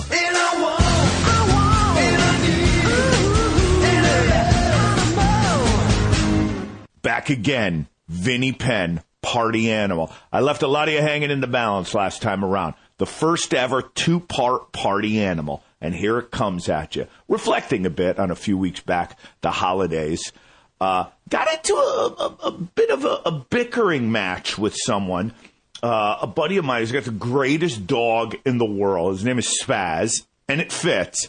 But as much as Spaz is a Spaz, he's just a great dog. After you're there 5 minutes and he has his 3 seizures and does 4 backflips and jumps into your groin area so repeatedly you're convinced you'll never be able to have another child, he totally chills out and hangs in your lap. And he is absolutely a member of this family, my buddy Steve's family. And yet, lo and behold, I'm over there for the holidays, and I see the stockings hung with care, because soon St. Nick would be there. No stocking for Spaz. I got into it. How could you not have a stocking? He's a member of the family. Now, make no mistake. Fans of the Party Animal segment know we have a little fish, Betty, and maybe I'm drawing a thin line here. We don't have a stocking for Betty. You don't get a stocking for the goldfish. I don't know. There are animals, there are pets you get stockings for, and there are pets you don't get stockings for. A dog, you get a stocking for. A cat, you get a stocking for. I don't know, from there it gets a little bit blurry. I could see maybe getting one for the bird in the house. I don't know, maybe the hamster. No, I don't see the fish. We had a turtle. We didn't have a stocking for the turtle. Maybe we'll take some emails on it, Vinny@animalradio.com. But it got ugly over there. Of course, the Jack Daniels didn't help. But my buddy Steve got a bit belligerent when I questioned where Spaz's stocking was. And the night did not end well, especially because it got his wife in on it. And it was one of those awkward kind of holiday moments where she had a little too much spiked eggnog. And she's like, I've been saying the same thing. He never listens to me. See, your friend agrees with me. And all of a sudden you're standing there like, well, all right then. Merry Christmas. Party animal, Vinnie Penn. You're listening to Animal Radio. You can learn more at animalradio.com. Log on. Learn more. Those wacky guys from Animal Radio are on the road again. We're broadcasting live from the Queen Mary in Long Beach, California. It's the National Association of Professional Pet Sitters Conference, January 16th, 17th, and 18th. And I'm thinking you should be there. Learn the ins and outs of working with animals and make a great income doing it. If you can't be there live with us, listen in as it happens here on Animal Radio and learn more at petsitters.org. Celebrating our connection with our pets from all across the globe. This is Animal Radio. Did you hear that our vice president-elect has caved and decided to actually get another dog, this one from a shelter, after he took so much heat for picking up the purebred German Shepherd from the breeder? Oh, I was unaware. He got a puppy mill dog? His first dog was a puppy mill dog? Well, the breeder claims, no, she's not a puppy mill, and she's well within all the regulations, which I'm sure she is. But, however, after all the flack came down, Joe decided, my wife wants to go get a dog from the pound, too, because we've always had two dogs. Well, good. Tap dance, Joe. I'm glad they're going to a pound. And we got to reiterate this. We got a lot of calls last week about this. If you go to a pet store and there are pets there that are like 7 days a week, they're there all the time when you walk in. These are generally puppy mill animals, and they come from very crowded conditions, oftentimes have sicknesses that you don't find out till later. We always encourage you to go to a shelter, and if you're looking for a particular breed, we encourage you to go to a breed rescue. We think these are some of the healthiest animals around. 1-866-405-8405. We'll go back to the phones right after we do a quick check of news. This is an Animal Radio News Update brought to you by Simple Solution. I'm Bobby Hill for Animal Radio. The new year means new laws go into effect to protect consumers and animals sold in pet stores in the state of California. The Pet Store Animal Care Act requires stores to document veterinary treatments and covers how live animals must be housed. The new law also requires pet stores to inform customers of all return policies, especially if the store has a no return policy. The bill's author says most pet stores in the Golden State already adhere to proper guidelines when it comes to caring for live animals, but this new law will clarify and enforce those standards. Pet owners are trying to save a buck just like the rest of the world. Well, there are ways to slash the money spent on your pets without shortchanging their health. Got to keep your pets fit and trim. Most dog and cats in America, they're totally overweight these days, and those extra pounds increase the likelihood of serious health problems like arthritis, cancer, or diabetes. To help your pet maintain a normal weight, first check and feel. You should be able to feel their ribs. Carefully measure the food that you give your animal. Keep the treats to a minimum and be sure to walk and work out your exercise with your pet daily. If your pet is overweight, try to shed those excess pounds slowly. You want to avoid any health risks that can result from sudden weight loss, especially in cats. There's a new study that suggests that college students may handle stressful situations better if they have a pet. Research has shown that pets can improve the quality of life for people who are aging or those chronically ill, but researchers for the first time recently studied college students and found that they benefit from owning a cat or a dog.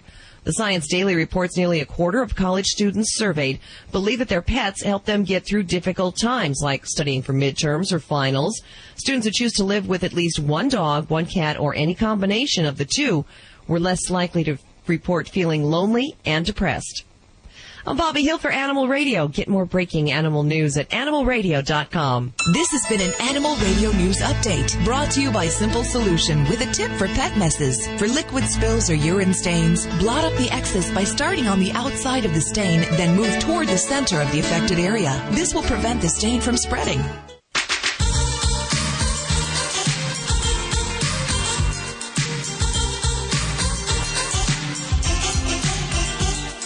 Puppy Mill Talk, making the phones ring. 1-866-405-8405. Hi, who's this? This is Jim. Hey, Jim, how you doing? Doing pretty good, and you? Doing okay. What's up? I just wanted to ask about, me and my wife, we own a kennel together, and we're getting a lot of comments to us about puppy mills, but, we've been in business now for about 2 years, and we hear that a lot when we go to pet stores talking about the puppy mill, and I just, a lot of the pet stores that I deal with, and I just want people to know that my kennel has nothing to do with stuff like that. That's just a bad rap for some people too that's trying to make a living doing that. What do your kennels look like? I have wire cages for my kennels. My dogs get out every day. They're inside a heated and air-conditioned kennel, specially built for them. According to AKC registrations, my females only get bred once a year. Mm-hmm. And that's the way I work, you know, in all my females. How long are their lives with you there? How many years do they breed with you? Well, right now I'm just, like I said, 2 years into it. And we're planning on after 4 years that we move them on into an adoption plan. That's our plan anyway. You think that the conditions that you have at your place are good conditions for your animals, for all of them? Excellent. Okay. Excellent. Every customer that's ever bought a dog from us has come in and was truly amazed, you know, because they've never seen nothing like that around here in this area. Mm-hmm. Do your customers come right to you, or do they buy over the Internet? Some customers over the Internet, that they locate us. We sell off of a couple of the websites on there, and from there we get our customers in. Sometimes they come from anywhere from 50 miles to sometimes 250 miles or better. So you say it's fairly isolated, or not so much isolated, but there's good kennels and bad kennels like there is good people and bad people.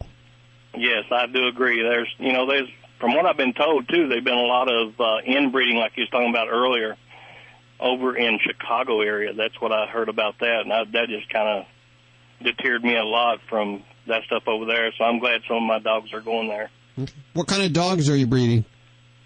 Currently we have Bichons, Shih Tzus, Yorkies, and we also have Rottweilers. Champion bloodlines in the Rottweilers right now. Well, we thank you for your call today. And thank you for listening to Animal Radio. Yep. 1-866-405-8405. Hi, who's this? Hi, this is Bonnie. Hi, Bonnie. Bonnie? Yes. How are you doing, Bonnie? Well, I wanted to make a comment about buying dogs from breeders. Uh-huh. Okay. Okay. I like a Boston Terrier. That's my breed of dog. Oh, I love him. Choice. That's a nice dog. Yes. And I don't know how many shelters I have called over time looking for a Boston.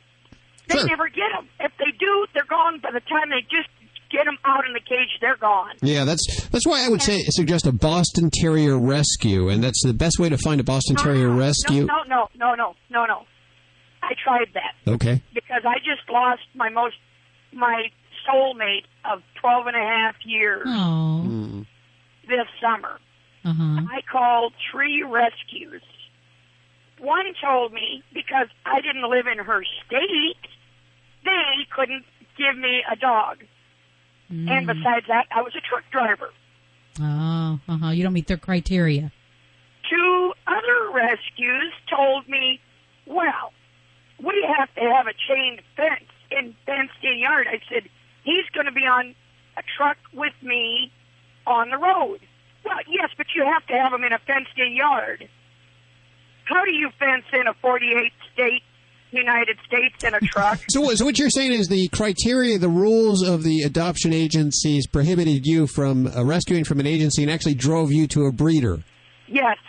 Okay, that's important because I want if you're a rescue or an adoption agency, I want to hear from you. How do you answer to that? That's an important issue to cover right there because generally... And they were going to come to my house to make sure that I was a good enough candidate. Okay, now this is something that's fairly common, and I'm going to side with them in most situations on this. But I am going to. But again, they demanded I have a fenced-in yard. I'm never home. What good is my fenced-in yard when he's on the truck with me? How do I fence in my 75-foot semi? Did you mention this to them? I made it very clear. Okay. I said that dog will have everything, anything, all things imaginable to dogdom and history. Sure, traveling dog. Hey, listen, I understand this is kind of a weird situation because as far as I'm concerned, the adoption agencies, they love to go into the houses, see where the animals are going to live, and I think that's a good thing. But in this particular case, this caveat here, it has driven you, because you didn't meet their criteria, it has driven you to a breeder.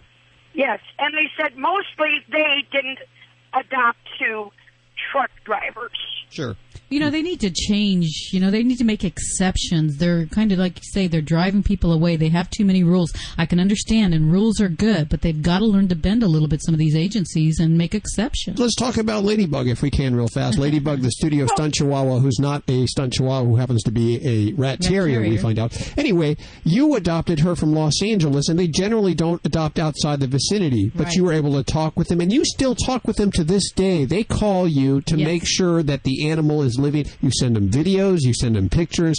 They're on top of that, and I think that's okay. Yeah, they made an exception because I didn't live in L.A. County. I lived, too many miles away, 250 miles away. Let's make an exception for the truck drivers or the people that have dogs that are going to get the right exercise, they're going to get the right food, the right diet, the right love, and actually live all across the country, 48 states as your home and in your backyard. Let's make an exception for them so that these people aren't going to breeders and buying puppy mill animals that'll probably end up being unhealthy and creating, of course, a bigger problem. I mean, I'm with a dog. Who better than a truck driver to have a dog? He's a 24-hour-a-day companion. It's not like you get up in the morning, you see your dog for an hour, you go to work for 8-10 hours with your commute times, you're gone for 8-10 hours a day, then you come home, you're with them maybe 3-4 hours, you go to bed. A truck driver's with us 24 hours a day. He's with you. He's your buddy. All the time, and your presence. You're talking to him. You're communicating to him. That's the luckiest dog, I think. Those are the luckiest ones. Absolutely. They get the attention because there are some dogs. Yeah. They'll be inside that fence that the adoption agency wants, and they'll live in that house. But mom and dad, they'll be off at work all the time, and they'll never see the animals. Yeah. Yep. Okay, well, I thank you for your call. You bring up a good point. 1-866-405-8405. You're listening to Animal Radio. You can learn more at animalradio.com. Log on. Learn more.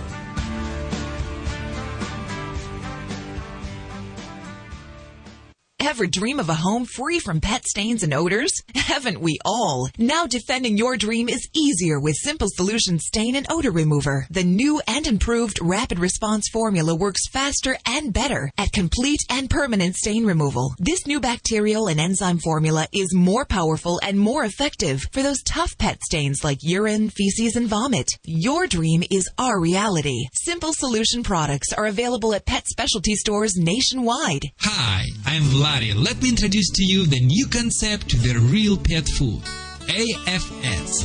AFS is a true miracle meal. All natural ingredients, 100% complete and balanced.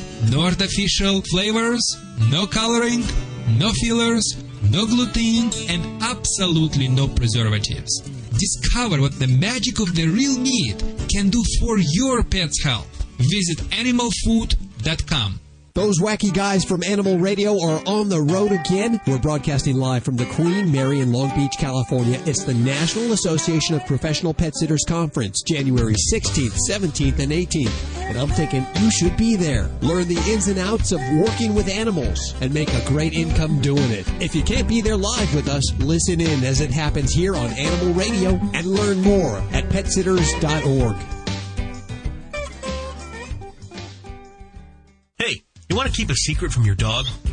It's the new fish sticks from Canine Caviar. They're good for your dog's teeth, gums, and also his achy joints. And fish sticks from Canine Caviar are 100% natural, completely digestible, and contain no chemical preservatives, additives, or fillers, and they're low in calories. But don't tell your dog that. All they care about is that they taste good. Get your dog fish sticks at caninecaviar.com. That's www.caninecaviar.com.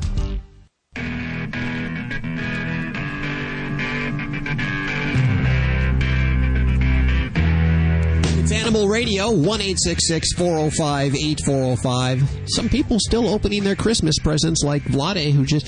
Is he regifting? Is that what you're saying? He's regifting there? Yeah, I think he's rewrapping his own presents so we can open them again and be surprised. Oh, poor guy. Hey, it keeps him busy. Yeah, well, it does. Trouble. And, which you makes him feel liked. It does, really. Now, I just saw this in the news, and it concerns me. The headlines read, iPod and a Wii harmful to animals. I needed to know immediately what this was about. Yeah, what's that? Well, I know how electronics, like the TV and such, they have cords, and they can get... My cat gets wrangled behind the TV with cords, so that's a real obvious risk. But how can an iPod or a Wii be harmful to animals? Yeah. Well, let's say you're playing with your Wii and you trip over your animal.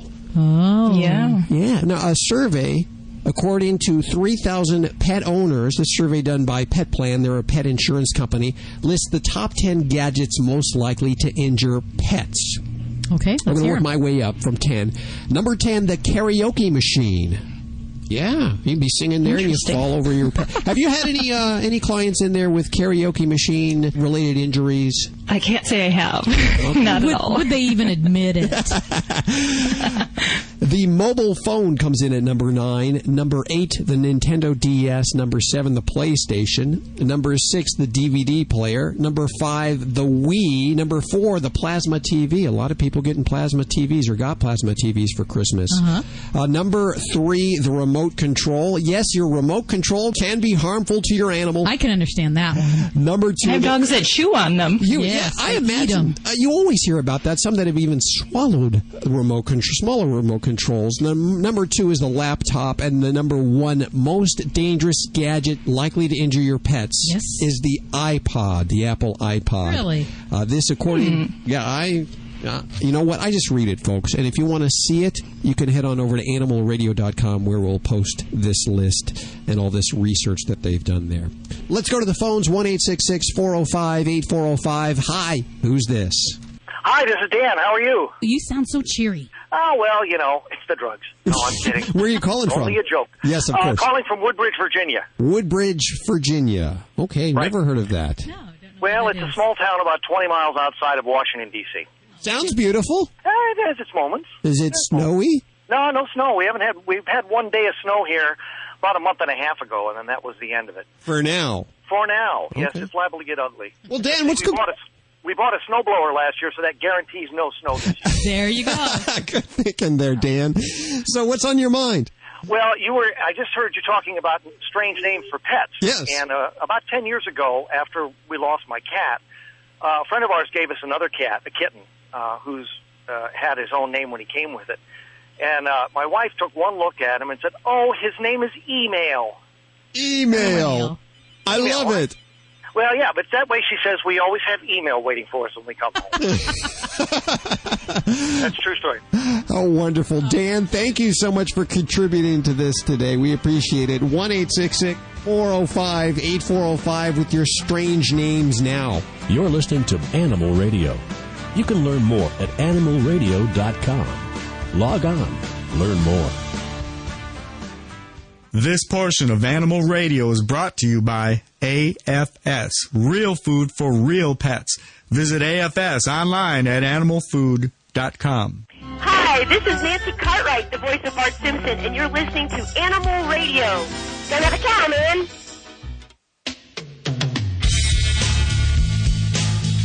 You're listening to Animal Radio, 1-866-405-8405. We're all here, back for a new year. Vlade, he's wearing something different this year. I don't know what it is. A different shirt? What is it? Did he shave? What's different about you, Vlade? Maybe it's the highlights. Yeah, I've already blown my resolutions. So if you've blown yours, fear not. Dr. Debbie is answering your questions, your medical questions about your animals today at 1-866-405-8405. Now, just moments ago, we heard from Canine Heritage Breed Test that Ladybug, the studio stunt Chihuahua, has no Chihuahua in her. Oh, my gosh. I know. I'm shocked. And this is, of course, we had a pool here. If you're new to Animal Radio, so this is your first weekend listening, we got a stunt Chihuahua for the studio, to test the new products out and just be a cute little figure around the studio. You got her at an adoption event in Los Angeles, is that correct? She came from a rescue. And apparently... And she was with a litter of puppies that looked like Chihuahuas. She looked like Chihuahua. They pointed to another dog in another cage. Did they say that she was a Chihuahua? Did they say? Yeah, they said she's a Chihuahua because that's what I was looking for. And she certainly looks it. She does look like a Chihuahua. Yeah. She's a Chihuahua imposter. Yeah, she wants to be, and of course she has a craving for Taco Bell, which is unexplained right now. But here's what we know. Here's what the Canine Heritage Breed Test has said to us. They've confirmed that there is no Chihuahua anywhere in the breed line whatsoever. They say they think it's a a rat terrier. A toy rat terrier. Toy rat terrier. Okay, I get that, yeah. But they can't validate it because they don't have the proper test to do it. It's a technology that's still advancing. Now, they say the secondary, same situation. They don't know what the secondary, so we don't know who the mommy is or who the daddy is. But we do know in the mix, somewhere down the line, she has Dachshund and Papillon. Very strange. Which could be great grandparents. And, of course, she's a very long-legged animal. So we're trying to figure out the whole dachshund thing. Doesn't work. Doesn't work, yeah. Yeah, I don't think I get that on her. And most importantly, who wins the animal radio, who's the daddy pool here? We don't have a winner because everyone guessed Chihuahua and some other mix. Bobby guessed a Boston Terrier. You, Doc, a Min Pin, Vladia Min Pin, me Min Pin. I guessed Rat Terrier. I should have taken the other category. That's the one you're always supposed to pick on tests. Wait a second, Judy. You guessed Rat Terrier? I guessed Rat Terrier. Yes, I did. I said, well, of course, I said it was Chihuahua and Rat Terrier. So you could theoretically be the winner. Yes, I think so. If you want to get technical, I think, yes, I am the winner. Well, let me ask if, I don't know, there's a lot of Monopoly money up at stake. And Park Place, I understand. So, Vlade, are you okay with Judy being the winner? No. No. Oh, wait a minute. Oh, I back you, Judy. Thank you. See, and you picked Min Pin just like he did, so. Yeah. You know what? I want to find out exactly what the breed is, and I want to find out what's going on. Are there any other tests, Doc? Oh, yeah. I mean, there's definitely, and that's the crazy thing. There are tons of ways of DNA testing your dogs. Now, from what I know is on DNA testing, blood-based DNA is some of the most reliable. So I think that might be the next way to go because you guys did the cheek swab. So I would definitely try that. And we at my office, we use one called the Wisdom Panel. And that's one that will have the Rat Terrier and the Fox Terrier and those particular breed compositions available? I'm pretty sure it has 157 or so breeds that it does cover. Well, this one that we did had 100-plus breeds, but unfortunately they didn't have the capability to test for the Rat Terrier or Fox Terrier. They expect to have that sometime next year. Are there other ones that you can do with a cheek swab? You know, there are, but I don't know that they're all validated in the same way. So that means basically, you know, there's got to be enough pool of dogs within a set breed that they're testing. So, you know, I don't know that all of those really have the research behind them. So, I'm going to say let's draw some blood. Do the blood test. Now, how do we get the blood? Is it a big deal? Pretty big deal? Not a big deal. No, it's a pretty quick type procedure. Just draw some blood. We put it in the little tubes, send it out, and it takes about 2 to 3 weeks. And we did this for my office manager and her dog, and it came back with a nice little photo and kind of a breed description. And I definitely endorse it. I'd give it a try. So, did her dog look like anything that it truly was? Yeah, for some of them it did. But then there was, I forget what it was, but it was a breed that was just, you couldn't see it in there anywhere. So we think it goes way back, but it had a lot of the characteristics. Well, the most important thing is that we all love her at the studio here, Chihuahua or not. Although for so long I always thought Chihuahua. It's hard for me to get over that whole thing. It's going to be hard not to say that anymore. Yeah. But I wanted a small dog, and she you got is a small dog. She's about 4 pounds. So. Cute as a button. Yes, we love her all the same. Yes. Baby bug. Baby bug, baby bug, baby bug. 1-866-405-8405. Hi, who's this? Danielle. Hi, Danielle. How you doing? I'm absolutely great, but I have some information for your lady with the biting Yorkie. Oh, the lady whose Yorkie is biting her husband when he's asleep. Right. Yes. We had a pug that did the same thing to my mom. Uh-huh. And we couldn't figure out what was going on. And what it was is we found out my mom has sleep apnea, and the pug was actually biting her fingers to wake her up. Yeah. Because once with somebody who has sleep apnea, if they have sleep apnea and they stop breathing, sometimes they'll automatically roll to one side or the other, and that'll make them start breathing again. But my mom wasn't doing that, and her pug would bite her fingers. And even once she got her mask, if she kicked her mask off during the night, yes, her pug would bite her fingers and wake her up to put her mask back on. Oh, wow. Okay. Well, for those of you that don't know what sleep apnea is, it's a closure of, I guess, the throat when you're sleeping, and it keeps you from breathing, so you sort of slip into the snore and you stop breathing for a few seconds, and you spend a lot of sleepless hours at night. So the dog may have been you don't realize you're sleepless. You don't realize that you're not sleeping. You think you slept fine, and sometimes you'll wake up feeling more tired than you went to bed. The dog was trying to wake her up. And the dog wasn't trained to do this. No, the dog automatically did it. One night she got her mask off, and the dog couldn't wake her up, and he come and got me. By doing the same thing, he come and bit me on the ear. Oh, how wonderful, these little creatures we got. Okay, well, we'll take that in consideration there. Find out if that caller, is she still on the line? She's gone already? Okay, if you're still listening, call us back. Let me know if, does your husband have sleep apnea? Could that be a possibility?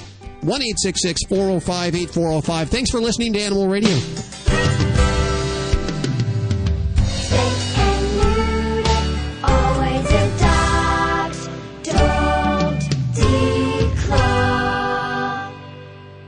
This is Animal Radio Network.